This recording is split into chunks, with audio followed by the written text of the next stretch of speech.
All right, we got to bring up one more group in here before we can officially start the episode, the show, the live stream. Everyone's starting to come in now. It's a good time. Starting to get that audience trained. They know 7:30 Mountain Time means it's time for some Broncos for breakfast, and we got everybody in here. So welcome in. Like I said, 7:30 Tuesdays and Thursdays. This is Thursday. Gosh, I'm losing track of the days. It's been a string of busyness here. The only way I keep up with it is because of Broncos for breakfast. That's really about it. If it weren't for Broncos for breakfast, I wouldn't know what day it is. Yeah, it's like, oh, today's Thursday. It's got to be. The week's been too long for it not to be Thursday. Yeah, But it feels welcome like, in. when you start talking about this stuff, every day, it seems like it's been a month since the last Yeah, football game. I know, right? And thank God that it's not the off season anymore, right? So we got new stuff to talk about. But there are some stuff that we want to, I wouldn't say rehash, but just kind of different takes on it.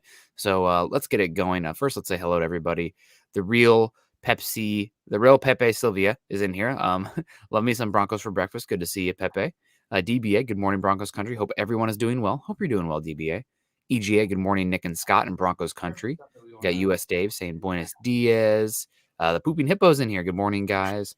Dave Glassman, always great to see you, Dave. I mean, how Got do, the how do you get hearts. through the morning without the pooping hippo? You have to. You have to. And You have to be here. You have to. It's just it can't be Broncos for breakfast without you. it always makes me think of one of my favorite childhood movies, Ace Ventura, Call of the Wild. When Childhood you, movies, yeah, but yes, yeah, yeah. I think not to make you guys feel. I'm pretty sure I was in college when that came out. Yeah, that was one of my favorites. We'd watch that quite often. DBA coming in saying, I know a lot of teams have them, but injuries are stacking up or starting to worry me. I heard Tim Patrick pick up the hip injury in the Jags game. Yeah, Tim Patrick has a hip injury. Noah Fant's still dealing with the ankle. Mike Purcell was held out with a knee injury. The Broncos are really pretty banged up already, which is unfortunate. They do have a better roster than they've had in a while. So the depth is at least getting a chance to flex itself. And maybe the reason we know we have depth is because the amount of injuries they had last season, right? So it's Exactly. like, you have depth because you had to rely on it last year. So you actually have some comfort in knowing what you have. It's not complete unknowns.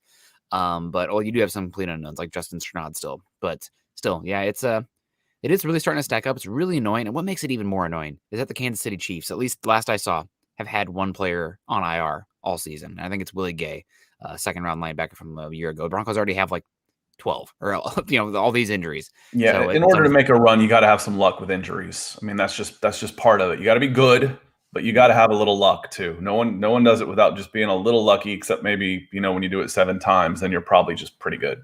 Yeah. We got Greg Smith saying, good morning, fellas. Good to see you, Greg. CC saying, morning all. Great to see you, CC, as well. We got Augustin Sinus, Broncos for life. What's up? Broncos America. Well, good to see you.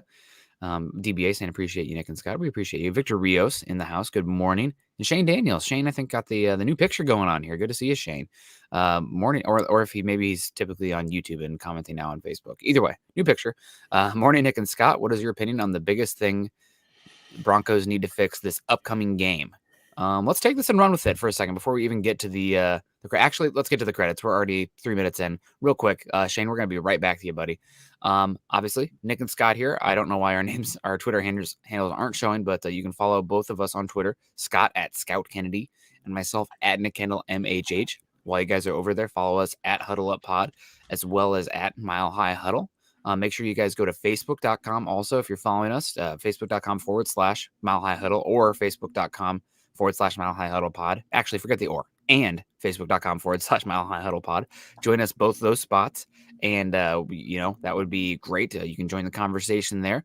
And at me on there. I'm not sure if Scott is on there, but he probably is. Maybe he's not as much of a Facebook guy, but at me on there. If you want anything that, rings your bell on here or you disagree with, say, Nick, you made this point earlier. You're a dumbass. Just come at me. I'm fine. I'm here for that conversation.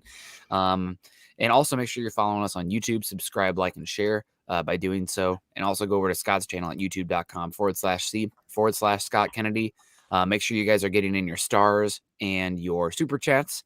Top 5 super chat givers on YouTube and anybody with 500 plus stars get a chance to win a Justin Simmons jersey, and that's coming up here soon. So get those stars and super chats in so you get a chance to win that Justin Simmons jersey. Pro Football Focus ranking him bad in the last game. Be damned. He's still a good player. I don't know what's going on there. But yeah, back to Shane's question here. It's right here. Thank you very much for the stars, Shane. We appreciate you a heck of a lot. What is your opinion on the biggest thing the Broncos need to fix this upcoming game? Scott, I'll pump this to you first because I got some opinions, but I've been rambling here for a second. Take a break. Rest your vocal cords a little bit. Fix is a strong word for me that implies something is broken. Yeah. I don't think anything is broken with this team, not the way they've dominated the first 2 games. What would I like to see improvement from? What's the thing that I think will make this team better the fastest with some improvement is the interior offensive line.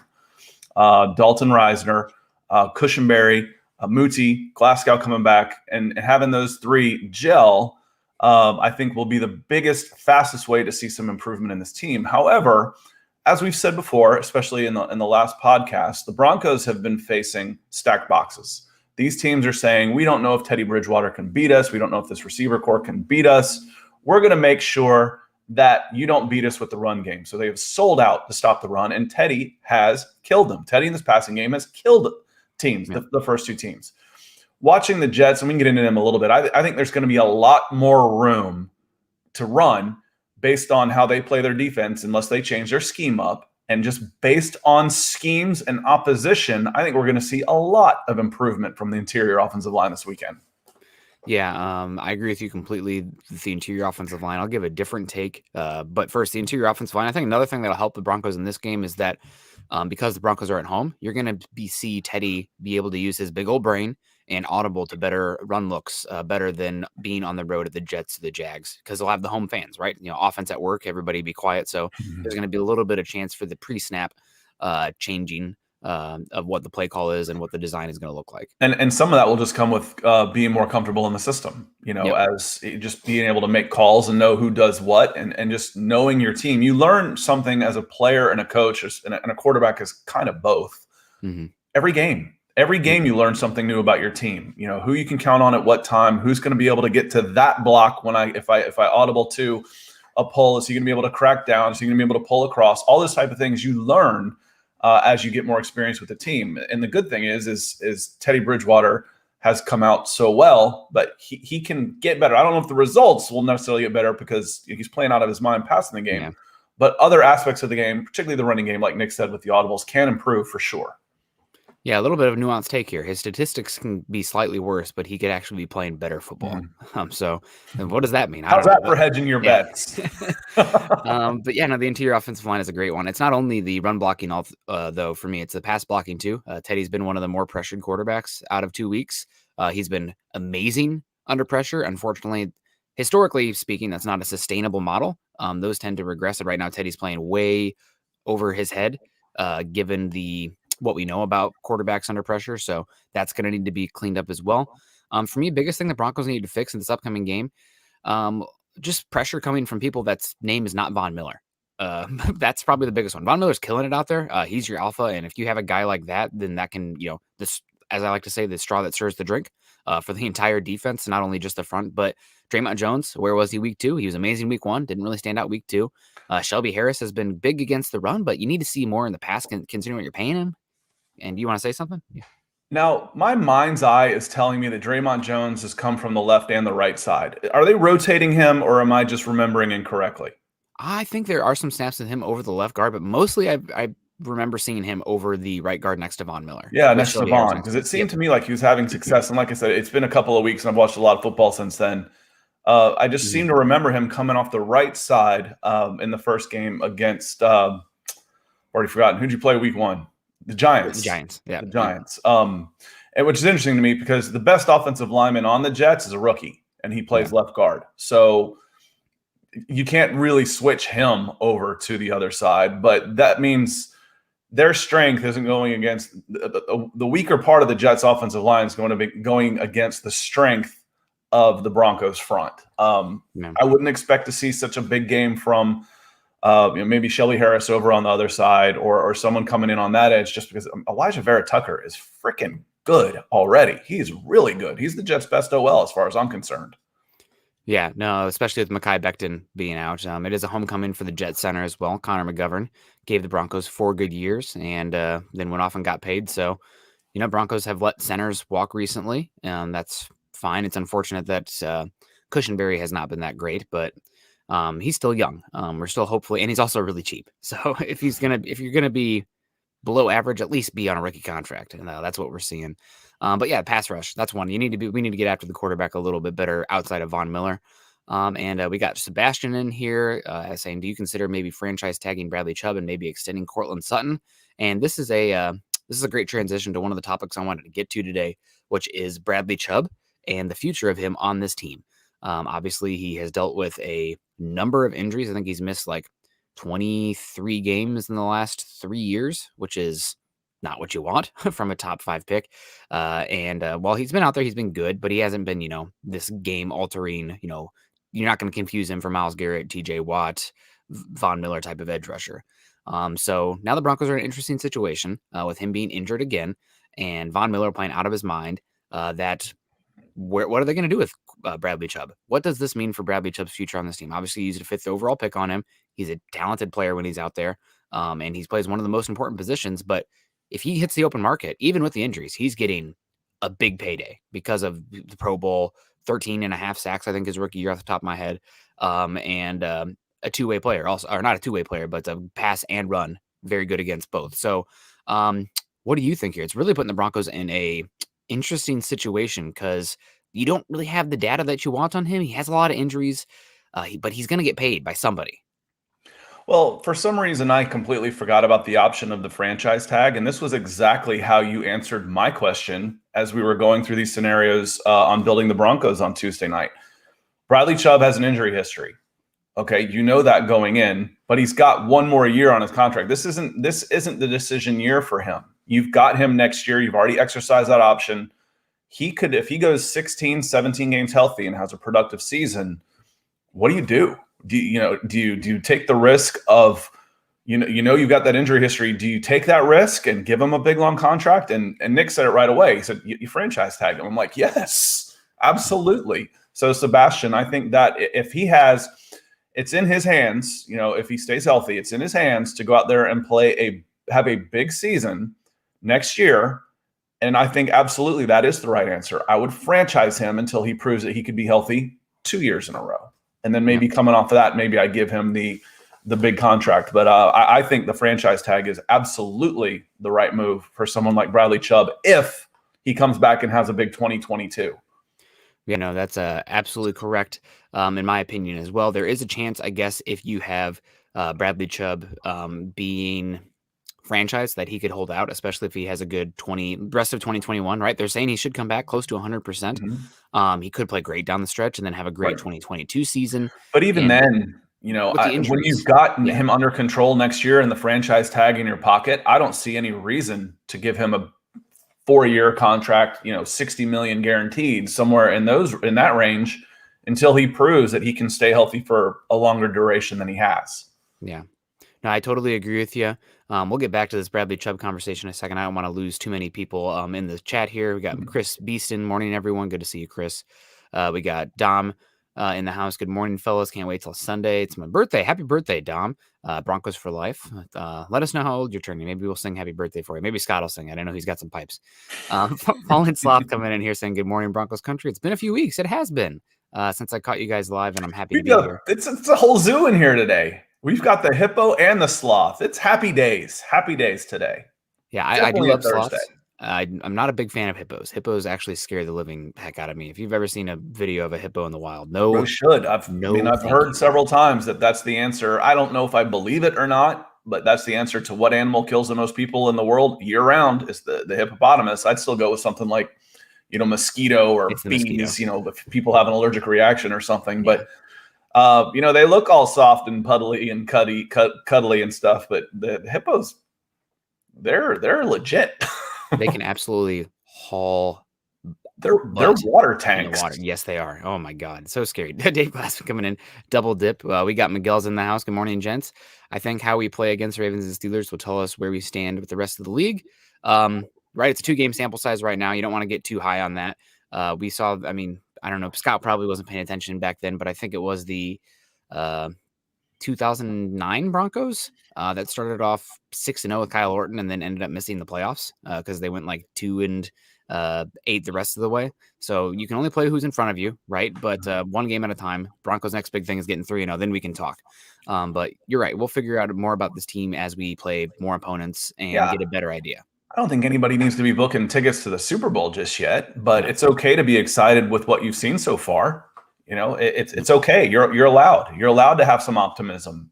Because like we said, all the questions that we had coming in that we pondered for 5 months before the season have all been answered, except the one negative answer we've gotten so far is the injuries. Yeah. So it hasn't been devastating yet because we're dipping into that depth. We're going to find out about Michael Stranad.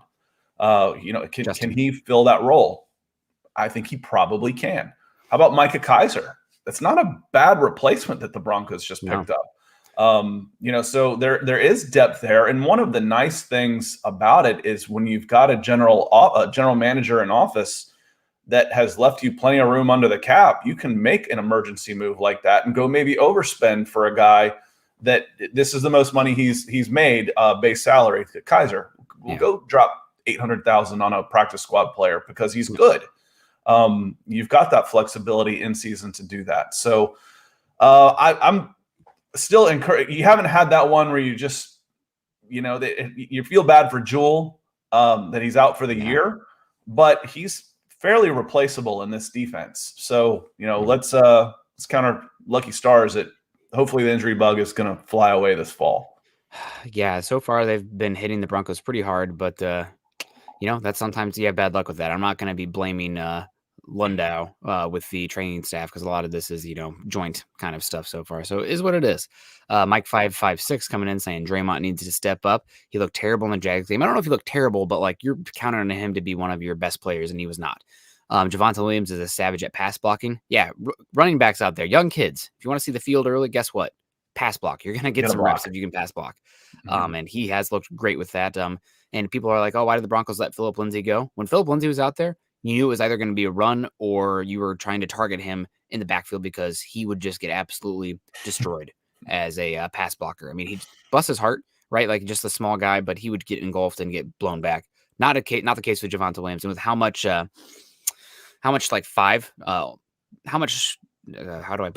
Shermer likes to not use the tight end to block as well and keep a running back to chip. Javonte Williams is a great fit for this team. So he's going to keep seeing the field. Maybe he'll even take over Gordon this week with how efficient he looked compared to Gordon. But Gordon's got more of the home run for threat. So we'll see. Goopy and Hippo back in here saying, with all the injuries, what would be the top priority in the draft? We'll get into that in a second. Joseph T. Fisher, good morning. Good to see you, Joseph. Tony's in the house too. Good morning, guys. Are we going to get to see you at the game Sunday?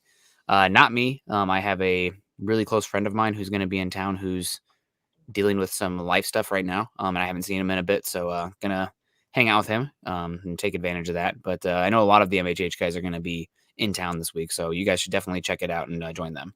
Yeah, Chad was saying yesterday that his DMs are just blowing up with everybody that's going to be there. So it should be a great time. I unfortunately will not be there. Maybe next year, or if we do it later in the season, next year. I haven't been on an airplane in almost 2 years, since January of 2020, before everything hit. It's crazy. I was, Delta Platinum for like 10 straight years with all the traveling and scouting I did. So I got to get out to Denver and then, maybe sneak up to Breckenridge or something like that. Estes Park is my place. That's unless you're a skier. There's not much skiing there, but good. Yeah, I didn't start skiing until I was 30. And I was started at Park City, which was a nice place. So, people said once you start skiing West Coast, you're spoiled. Well, I was living in California for 10 years. West Coast wasn't so hard to get to. No. So, I'm not going to be there this week. Might even miss my son's soccer game this week. He's playing in Alabama. So, gonna stay with my daughter and take her to softball. So, weekends for me are a lot of kids' sports. I bet. Albert Knopper's in here saying, good morning, Nick and Scott. Good to see you, Albert. We got Ken Booker in the house. Good morning. Of all the players replacing injured stars, who has the best chance to keep the job? I'm going to go with, this is kind of a cheating answer, but it's probably Stranad, and it's not because Jewel is bad. It's because Jewel's a free agent at the end of the year, and they have been hyping up Stranad as a starter now. And maybe it's possible that you see a Stranad Alexander Johnson combo this year, and then it's Stranad plus who knows. After that, it could be bringing back Josie Jewell and letting Alexander Johnson walk.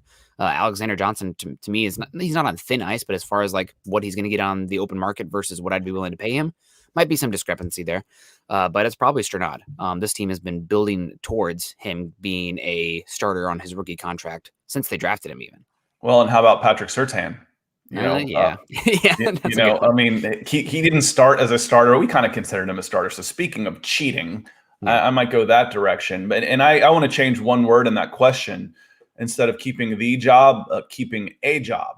Because in the starting lineup, because Surtain might move someone else out of the starting lineup. It's because it's He's in for Darby right now, correct? I've got all these injuries that have come out.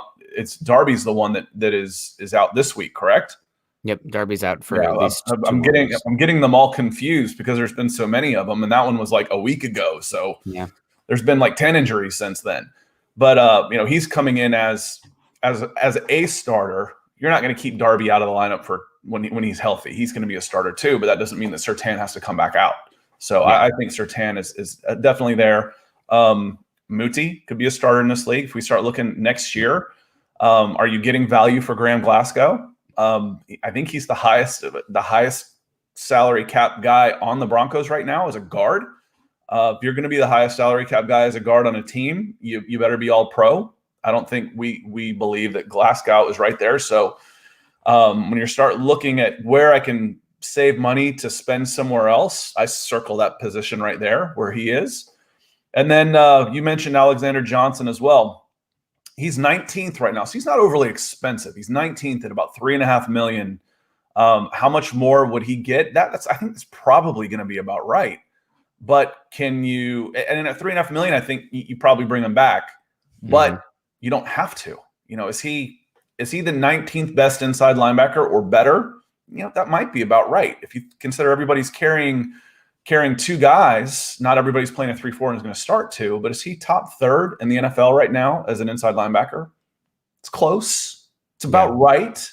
So $3.5 million for him seems about fair. If someone decides to get crazy and overspend on that, then you wave goodbye. You say thank you. Yeah, you can find. I know that we kind of maybe differed early on with the value of the linebacker. Obviously, if you have a transcendent player, it doesn't really matter the position. Maybe if they're a kicker, you're not drafting them in the top 10 kind of thing. But I think it was Wade Phillips who said that there was some colorful language in there, but that linebacker, you can pretty much pick somebody up off the street and I can figure out how to use them at the position. Now, obviously. Yeah. And for me, it's the difference maker. Do you take, if you can get a guy like Micah Parsons in there, and remember, I grew up in the days of Lawrence Taylor and Mike Singletary, these type of guys where, Brian Urlacher, that there were just flat, that they dictated a game from that position. And if you've got a chance to get a guy like that, then you take that chance. It doesn't matter if he's an inside linebacker. Those guys, or an outside linebacker, those guys change games. So for me, it wasn't necessarily the value of the position, because I agree with you. I agree with you about the position on the whole. But if you can get a game changer, then it really doesn't matter what position, because you can change the game from any position on the field. And if you can get a game changer, then get him, take him. Yeah. It just it adds a little bit more risk to the draft pick. Like Quentin Nelson being drafted top 6 or top 5, like he has to be multi-time All-Pro on the way to the Hall of Fame to justify that. It looks like that's the case. So that's worth it. But like if he's, just a good guard, it's like, well, even though he's good, you probably missed on the pick.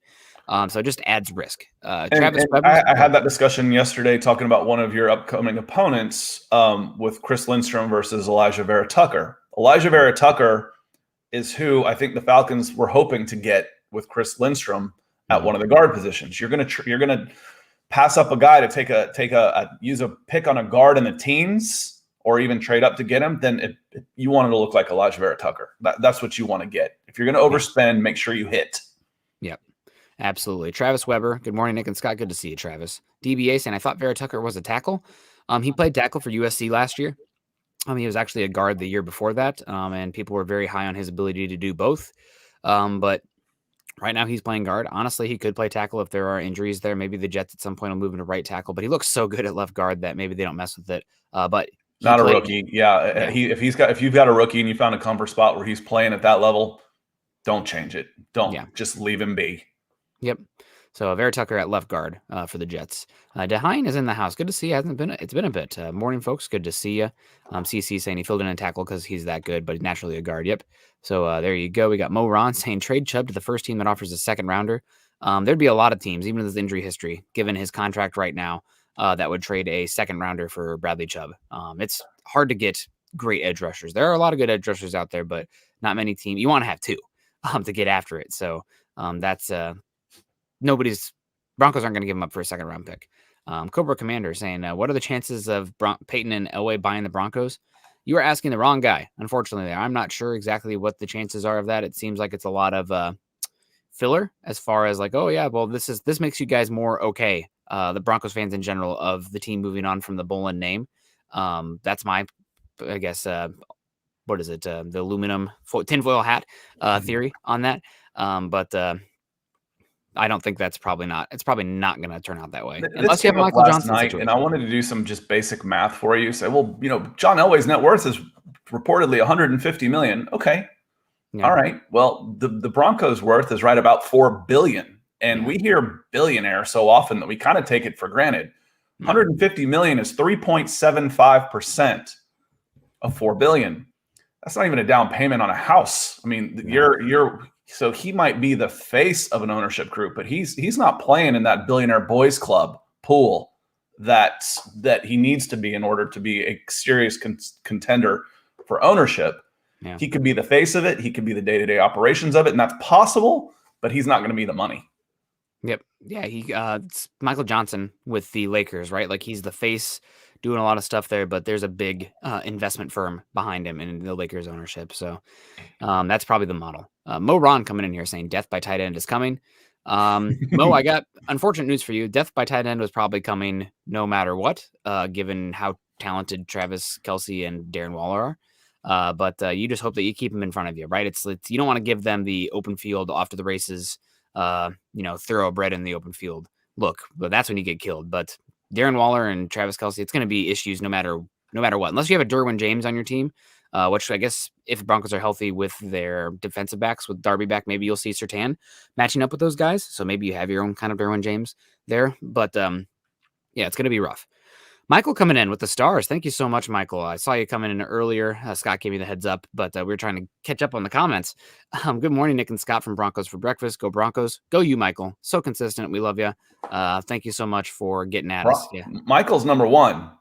Number one. He's up to number one. So when we don't have access to show you the top 5 on Facebook stars, but Michael's sitting in the number 1 position, sitting in the pole position. So that's a testament to how much you mean to us, Michael. Appreciate you coming in here and being part of every show, because I've been working the back end on the night shows 6 or 7 days a week and then doing this one. So the only person that's here more than me is you. And thank you very much for that. Yeah, no, thank you so much. That means a heck of a lot to us.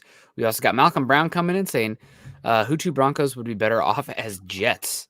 What 2 Broncos would make the Jets a better team? I mean, there's a lot of them. Broncos could use they could use Von Miller, of course. Their pass rush outside of Quinnen Williams and Jonathan Myers-Franklin is not very good.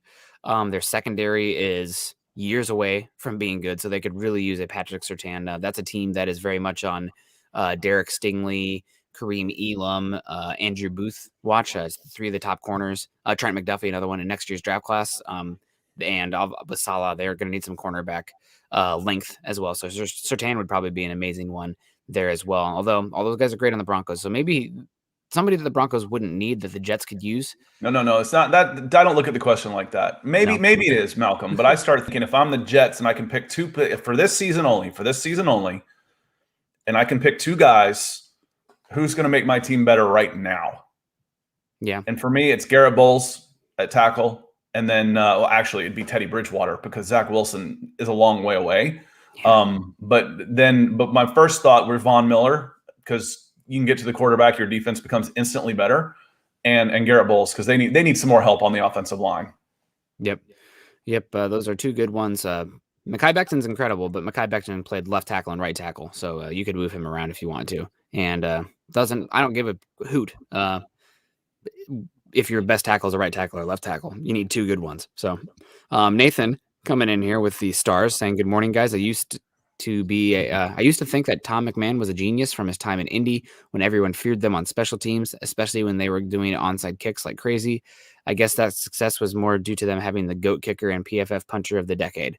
Pat McAfee, big funny guy. I love Pat McAfee. And also he said, when you notice your typos in your comments when it's on the screen, Nathan, it's okay. Your coffee is just getting in your blood system, so we'll give you a pass there. Tom McMahon on the hot seat.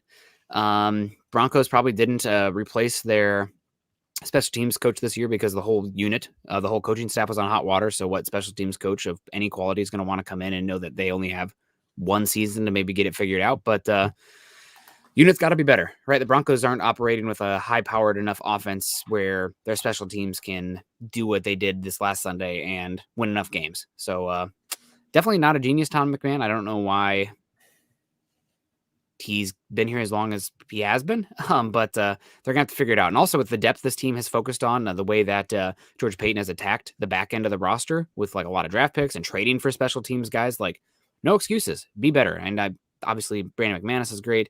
Sam Martin's fine, but it's the coverage units. They've been bad for 5 years, and got to get that figured out. Nathan, what's the phrase? It's not the X's and the O's, it's the Jimmys and the Joes. Yeah. So have you ever noticed how the more a coach talks about himself, the stupider he ends up looking? And I'm not saying he is. My point is you're right. It's you got to have the right players in the right position. That's part of your job, is to set up your players for success. They still have to make plays. So if he was great in one place and stinks in the next, I coached 2 youth soccer teams in the same year. One of them was 10-0. One of them was 0-10 in the same fall. Like, it's not the coach. It was a totally different player. So from personal experience, but that's a saying for a reason. You got to have the right guys. And then it's your job as a coach to put them in a position to succeed. Yep. No, 100%. We got Peter coming in with stars here also saying, so Crockett's signed for special teams, presumably. We've got 5 running backs basically through when Boone comes back, unless, of course, he's replaces Crockett, which, yes, that's what it is. But it's interesting that, though, when we've got 2 good running backs, it's about special teams for Crockett. He's a good special teams player, and they need that out there, obviously. Probably going to do some rotation there and put some guys on hot seats with the special teams rotation, given how bad that busted kickoff coverage was. And Crockett probably right back down to the practice squad as soon as Mike Boone's healthy. Really, you're looking for guys who can play special teams outside of Gordon and Williams. Yeah, what is it, a 16-man practice squad? That sound right? Something crazy. Yeah, 16. it's so if you're going 53 active and 16, you can carry those guys, because it doesn't mean you're going to carry them on the active roster. You may only have 3 running backs on the active roster on game day. Yep, absolutely right. So shifting back here to Bradley Chubb, the conversation here, because it is interesting to me. So Bradley Chubb, you do have a lot of people like, oh, trade him. He's a bust, blah, blah, blah. It's unfortunate. When he's been healthy, he's been great. Well, good. Maybe not great, but that like B+, A- level compared to great edge rushers, which is, you want that. But unfortunately, he has been injured a lot. He also was injured his senior year of high school, tore an ACL, I believe. It was ACL or Achilles.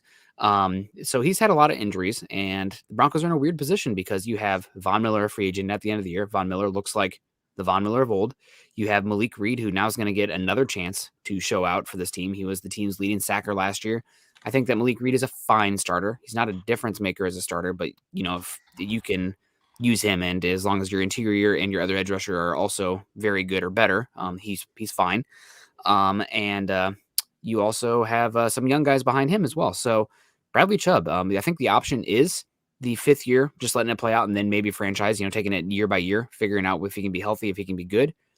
But does this change your approach to Von Miller in the offseason as well? Obviously, we want to see Von play healthy, be good, but Von looks incredible so far. With Chubb's injuries, this may be opening a door for Von Miller. Well, and my concern on this is when people say we want to trade this guy, they usually start off it's similar like this. And Matt, you were actually pretty nice about it. It's like, this guy sucks. He's overpaid. He's always hurt. We got to trade him. Well, that's not much of a sales job, is it? No. Who's going to want my always hurt, overpaid, underperforming guy? What are you going to get for him? And you're on the hook for the money anyway. So you're going to have to kick in some cash if you're going to move a guy like that anyhow. It's like, what's the best bargain in the Denver Broncos right now? Teddy Bridgewater. Carolina's paying him to play for you. Yeah.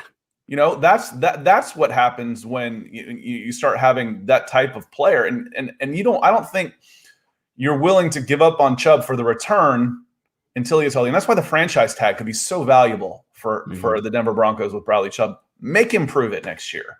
And then make him prove it again. You're going to play on a contract year 2 years in a row. You want to find out the best of Bradley Chubb? That's how you're going to find out. Yeah, there is a chance that he would hold out, like if he plays great down the stretch and plays great his 5th-year option, given his injury history, like pay me or trade me.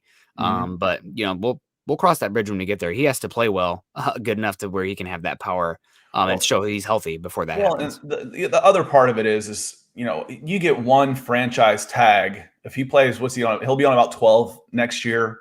That would be about 15 the next year. Yeah. My motivation might go down a little bit with $30 million in there. If that's the question, you put $30 million in my bank, I might not feel quite as motivated to try and go out and get a 4-year contract. I'm good. I've made enough. That's the only concern about the franchise tag. Again, like Nick's saying, if he wanted to go and you hold him back, is he motivated enough? And I'm talking about any player, not just Bradley Chubb. The concern about any player like this. Is he motivated enough to go out and try and earn that next contract when you just paid him 8 figures for 1 year of playing? That's more money than he'll ever need in his life. Yep. No, absolutely. You're correct with that one. We got John D. Herrera's in the house. Good to see you. Jumped in the video 5 minutes late, but good morning to you guys. Good morning to you, John. Ernie Mays is in the house also. Good morning. Char Baldwin, good morning to you as well with her coffee going on there with the coffee. Good to see you. Also got Twitch coming in. Hello. That's Stone Cold Tim. I read dyslexic, so that's Stone Cold Tim. I'll help you out with that one, so you don't try and go Stenicolitidium. Yeah, he has 2 vowels in there. Not enough vowels. I need to buy a few vowels. Hello from rainy Virginia. What's up, Nick and Scott in Broncos country? It's good to see you. So that's where my rain went, to Tim. It went up there because it rained here for about 4 straight days. I was starting to feel like I was in Seattle, and now it dropped into the 50s here. So fall came early for us down south. So fall did come early. Hopefully it's headed your way. It had been raining here for about 4 straight days. Yeah, we definitely have had more rain here. It's a little unfortunate because it's dipping into, it's like only falling on the weekends, which are good hiking time this time of year. But it means I guess I can stay in and watch some football. So not the worst.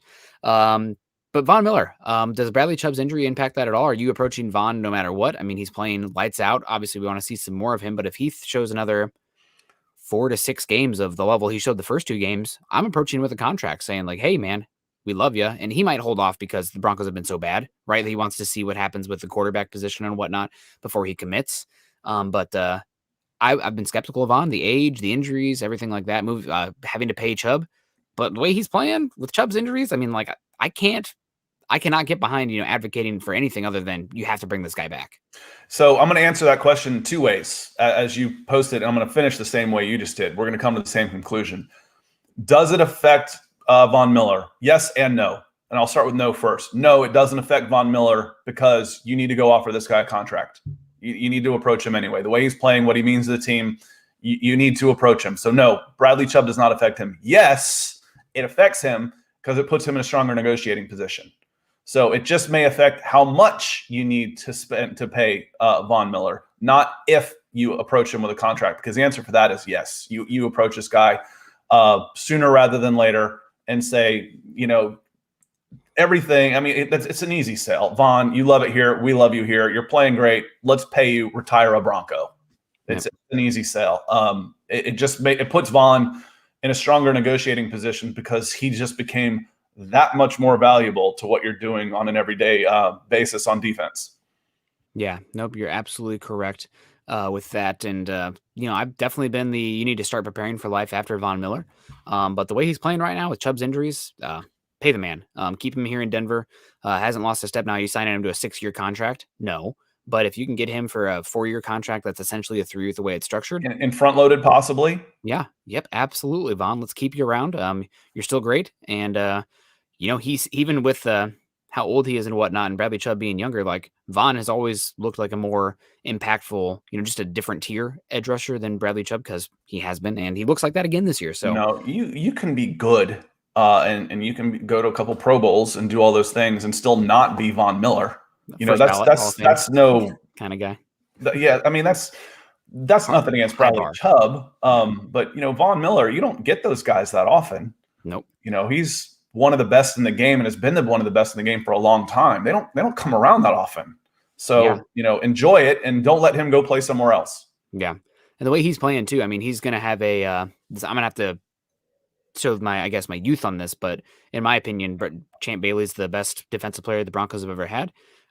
First ballot Hall of Fame cornerback. I mean, just incredible. Wish he was on some better teams in his career. He was on good teams, but like he would have gotten more recognition if he had, another good cornerback across from him or a little better defense. Mike Shanahan wasn't doing the best during some of those days. But Von Miller is going to challenge Champ Bailey for the best defensive player in the Bronco in all time. And I'd like to keep him around, not just for sentimental reasons, but because he is playing that good. And you want to approach him and give him, you give a guy a 1-year team friendly contract to say thank you. You give him a 3 to 4 year contract to say we want you here. We want you to be a starting team. We want you to, for all the reasons. We don't have to go through all the reasons why it makes sense for Von Miller. Anybody watching the show knows what Von Miller means to this team. Yeah, no, absolutely. And you know who means a lot to us? Michael Ronquillo coming in back-to-back with the Stars here, saying great show today on Broncos for Breakfast. Go Broncos. And then maybe even another one here, but I wanted to flash it there. Thank you so much, Michael. Appreciate you. Thanks to Michael, Peter, Nathan, and also we had a super chat from Malcolm Brown. So make sure you guys are getting those stars and super chats in for your chance to win the Justin Simmons jersey and keeping the lights on for Broncos for Breakfast. But next shift, so we're talking about Malik Reed. Malik Reed is somebody who's the Broncos are happy to have, undrafted free agent. He's going to be a restricted free agent this next year. How he plays will depend on what tag he gets. Obviously, Jonathan Cooper looked good in in preseason. Is he going to be a starter? Is he a rotational kind of guy? Either way, you want to have horses at the edge position.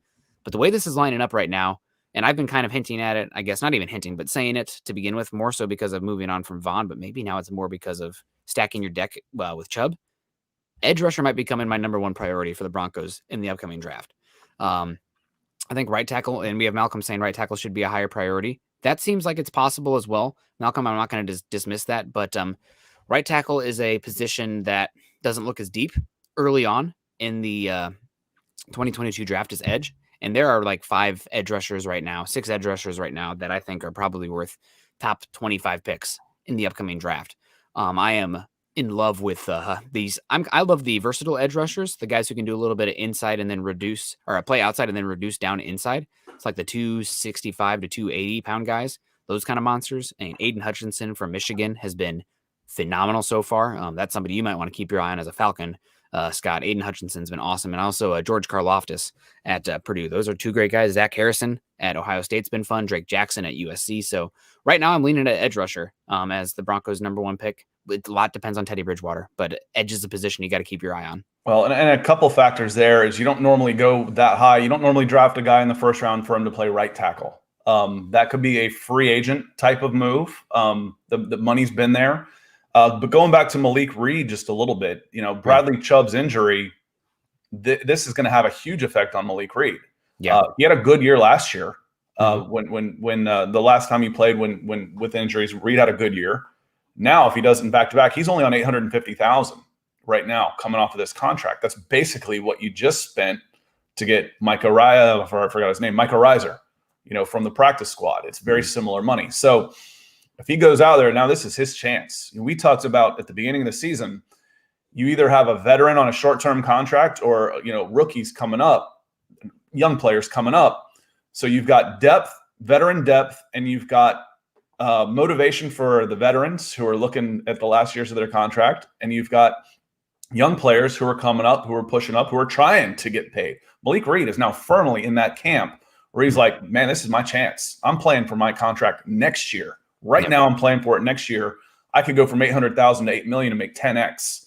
Then you've got a decision to make. Now you're making a decision. And again, no, it doesn't affect Von Miller. Absolutely affects what you do with Bradley Chubb and Malik Reed. Yeah, I agree with you.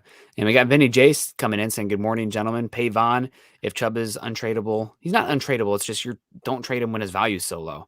Let him play out his contract and see how many games you get from him, start molding his replacement. And yeah, I think I'm all about drafting value positions early because even if they hit as just like solid starters, you're getting good return on investment at a position that's hard to get and they're contract controlled, right? Like if you get I'd rather have a solid, like average starter at edge rusher and paying him a rookie contract versus like a just barely above average linebacker and using it in the same slot, because it's much easier to find that linebacker in free agency later in the draft than that average quality edge rusher. But we got Malcolm coming in here. What do you think, Scott? I want to hit on Malcolm, one, because I like the question, two, because Malcolm's a big supporter of Broncos for breakfast. So both of those will get you highlighted by me if I'm at the wheel. Malcolm says, why not draft the best right tackle? I know they aren't drafted high, but after years of blah right tackle, it's time to invest. It's a great point. And I think, let's see, give me a record. You guys can, where are the Broncos going to be drafting next year? If we say 11-6, 10-7, yep, we're looking at 20s. Okay. At that point, unless you always try and draft need, but you're also looking for best available player. When you hit it both is when the best available player also fits in need. What I don't want you to do is go out and try and reach for a right tackle that you could have gotten in the 30s or 40s to try when in the 20s, late teens, early 20s, mid 20s, when there's going to be better players available because the positions are deeper when we talk about edge rusher, quarterback, corner, whatever it happens to be. So if there's a right tackle, there's a tackle there that you really like and it fits a need, great, take him. He's one of the 3 or 4 best players. Absolutely, take him. But don't reach for a guy in that spot just because you think that's where you fill a need, because I think there are other ways to fill that need besides using a first-round draft pick. If he's there, great. Absolutely, take him. Yep. Tackle, cornerback, edge rusher. Those are the ones that I'd be looking at right now. And like a best player available that fits your scheme and your culture at that spot, great.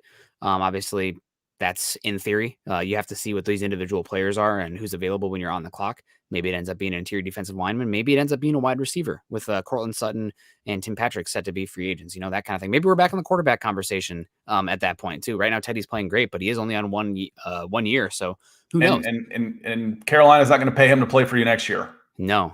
So you're looking at what he's on, about $2 or $3 million, I think is all you're on the hook for. Yeah. That will at minimum quintuple. For a starting quarterback, that will go up to a minimum of 12 to 15.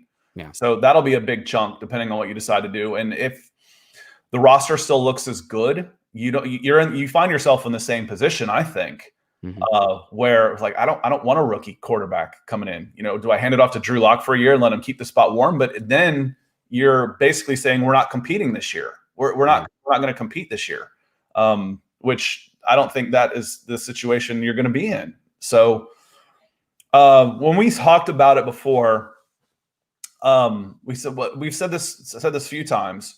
If Teddy wins this job, he probably won't be the quarterback. In fact, I probably said he won't be the quarterback in 2023. So you could still get your quarterback, but that also means you're probably going to have to pay Teddy 12 to 15 next year to keep that spot warm, because you should be competing and then hand it off a year later to a rookie from 2022 in 2023. To me, that would be the best case scenario, but it's gonna eat into your cap room, because right now you're not paying quarterbacks anything, which is pretty weird. Yeah, there's a reality out there where Teddy plays so good, but you want to see him prove it again that Teddy's on the tag next year, which is a big chunk for a quarterback. But you do have that in your back pocket. Now that means you don't have that negotiating power for like a Cortland Sutton, but still, it's something that you have the availability to do. So it might happen. But yeah, no, definitely. I think edge is a position where right now I'd put it as the number one most likely, but you might lose 2 cornerbacks next year. Corner could be really high as well. You're talking about tackle. So that's one also.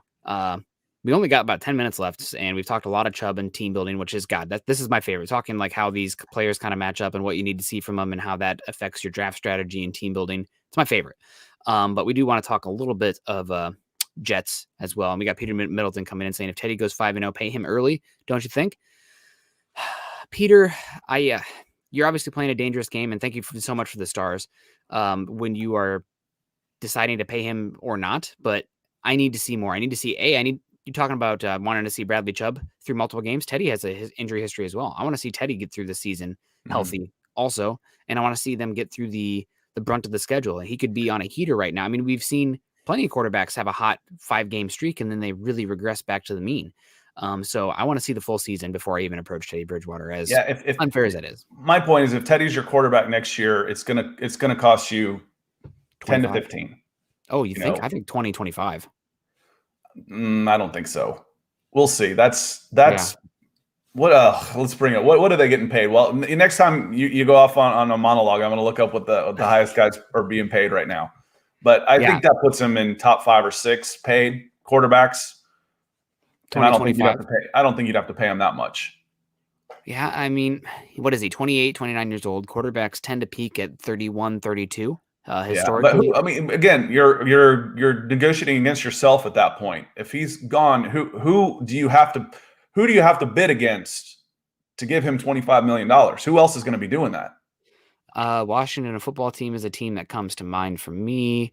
Potentially the Buccaneers if Tom Brady retires. The Giants are a team that could be looking for a quarterback next year. What happens with the Seahawks with Russell Wilson? That's an interesting discussion to have. Steelers, Big Ben could be retiring here pretty soon. It will be a very good problem to have because if he plays his way into a $25 million contract, it's an AFC Championship game at minimum. Yeah, and we're looking at the average per year. Of course, this isn't.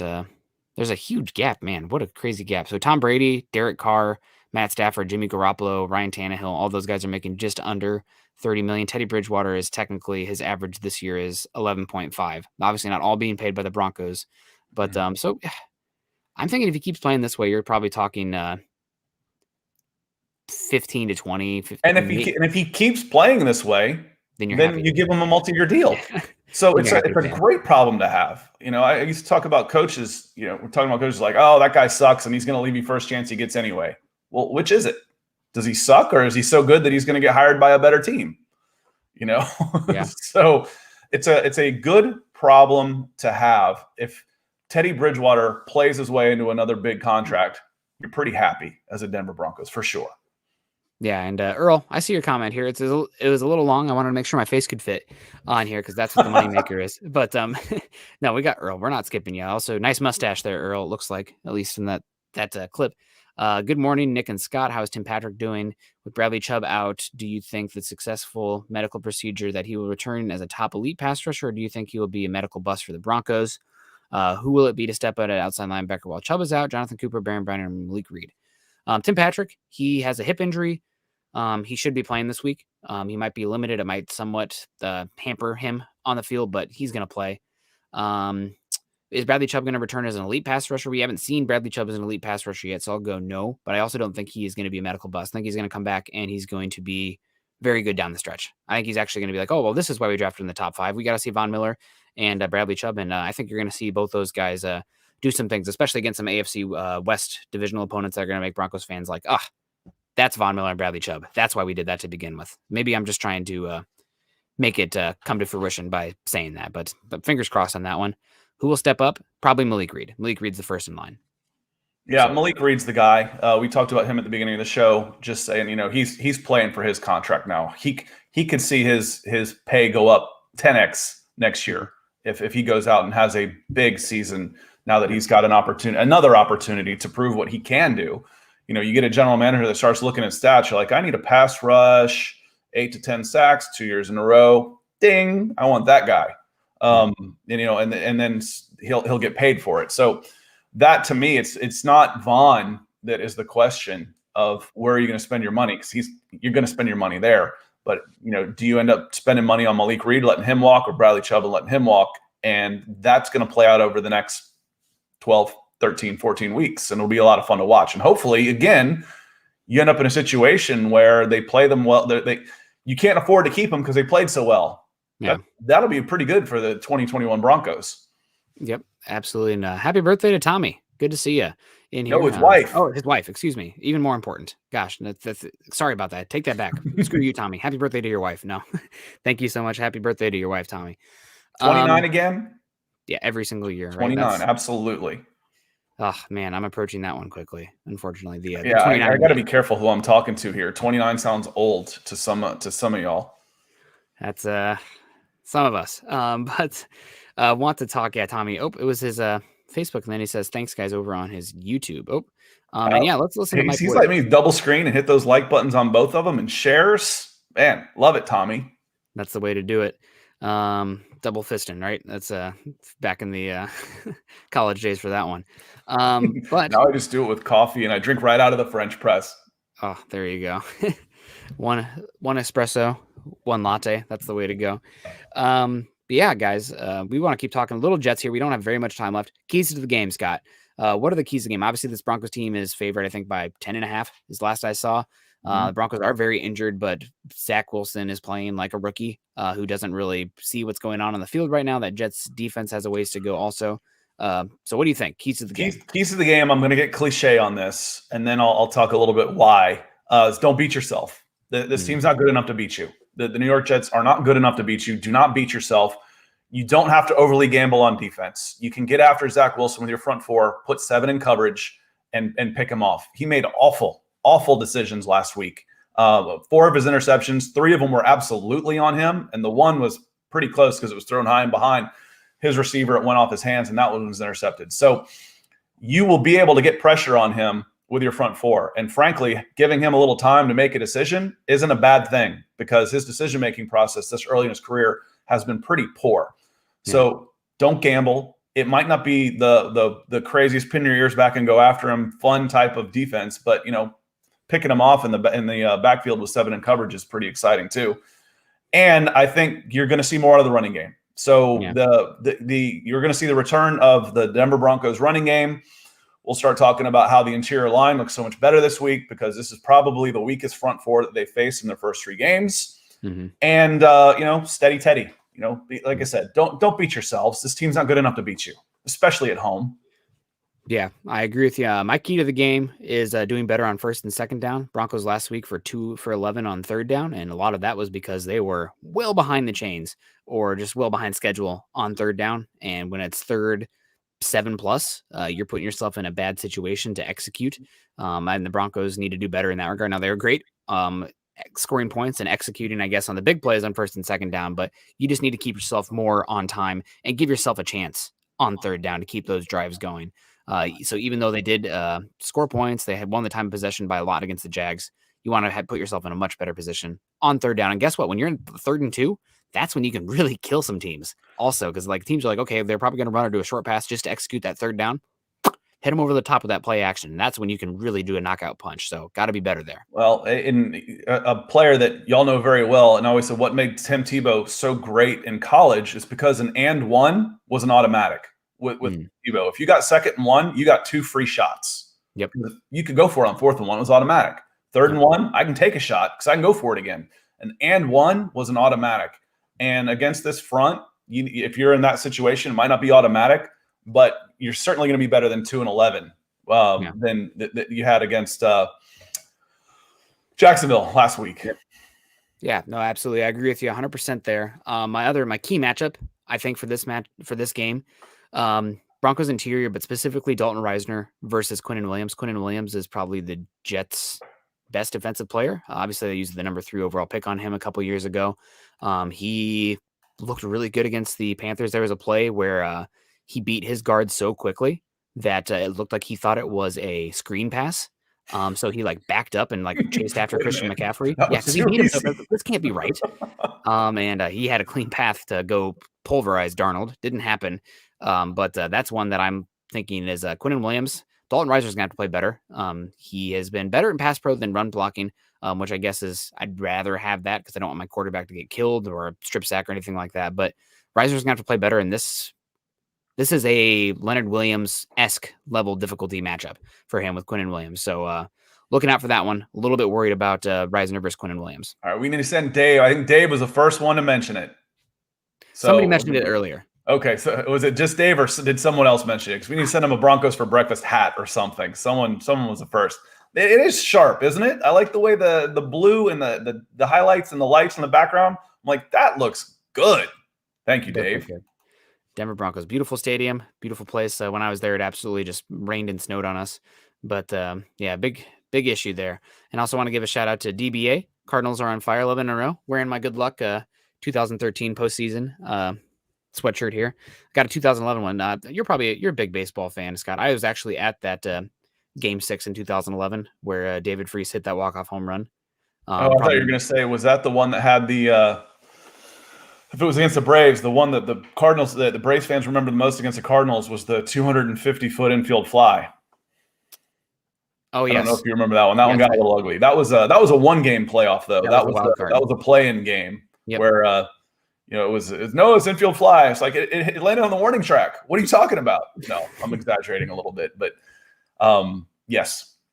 Yep. No, absolutely. That game, I was out there with my old man, and that was probably, I love my Broncos, but probably my highest sports moment, just because the absurdity of the Cardinals winning that game.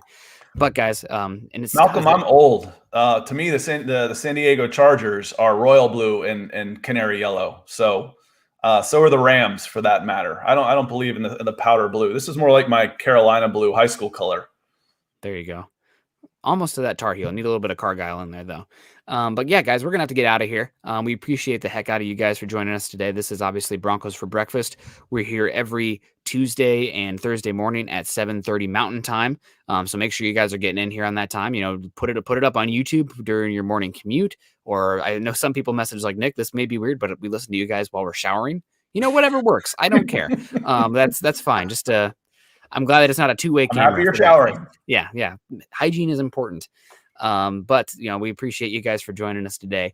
You can find Scott and myself on Twitter. Scott is at Scout Kennedy, and myself is at Nick Kendell MHH. Join us on Facebook also, guys. Or actually follow us on Twitter at Huddle Up Pod and at Mile High Huddle. Join us on Facebook at facebook.com/Mile High Huddle and facebook.com/Mile High Huddle Pod. If you guys are joining us on YouTube today, please subscribe, like, and share. That helps us a heck of a lot. And I know not everybody's in a position to donate or contribute to the shows. So, this is a cheap thing that you can do totally free by joining those Facebook groups or liking this video on YouTube right now or subscribing. All of that stuff is good. Make sure you guys are joining Scott also at youtube.com/C/Scott Kennedy. And I'm going to drop his link right now to his page also. So are you in tomorrow? Are we going to talk some Giants and Falcons tomorrow? I need to talk to my buddy and see what time he is getting in, because I might need to pick him up from the airport. But I will get to you today about that. I'm not quite sure. I'll probably be there regardless. It helps having a workout buddy to get me going and having Nick here. Otherwise, I'm like, I don't want to go out and do that all by myself. But I'll probably be there. So 10 a.m. Eastern on my channel tomorrow to talk a little bit of Falcons and Giants. And then, when I start seeing Peter and Gary and DBA coming in and Jeremy, all those guys coming in, I throw in some Broncos references for sure. Yeah, no, you got to. You're slowly becoming indoctrinated in the Mile High Huddle world. Also want to give a shout out to everybody who contributed to the show today, keeping the lights on for Broncos for Breakfast, making sure that we're getting 3 meals a day for as long as you guys are showing out. This will keep going. We got coffee. Yeah, Shane came in and donated. Michael multiple times today. Nathan, Peter, and also Malcolm Brown. Yep, there's another one as well. So thank you guys so much for contributing today. Gary was in there too, I believe. Gary also, yes. So appreciate the heck out of you guys. Thank you so much for joining us today, for contributing. And if you weren't able to contribute, that's totally fine. Thank you for joining in the community, the conversation. And, tell your friends, tell your family, make sure your kids are tuning in, your wife, she's a big Bronco fan, whatever, or your Raider friends, your Chiefs fans saying like, hey, these guys are saying they're going to kick your ass. And Scott and I will. No, I'm just kidding. No, we'll see you guys next Tuesday. And until then, you guys stay safe. Hopefully it'll be the Broncos being 3-0 and no injuries. God, the Broncos came out of this game. They beat the Jets 50-0. And not only did nobody get hurt, Bradley Chubb miraculously was 100% healthy after that win. Be nice. No more injuries. I'd like to see. What do I want to see? I want to see a back-to-back performance from Cortland Sutton. Yep. I want to see him, fully back, because he's really fun to watch. I want to see a multiple KJ Hamler big plays. I want negative punt return yardage. Oh, there we go. That'd be a great one. Do I know you or what? I mean, do I know this group or what? That's what we want to see. We want to see KR, PR, 0 or negative. That would be amazing. So, well, thanks guys for tuning in. We'll see you next time. Until then, go Broncos.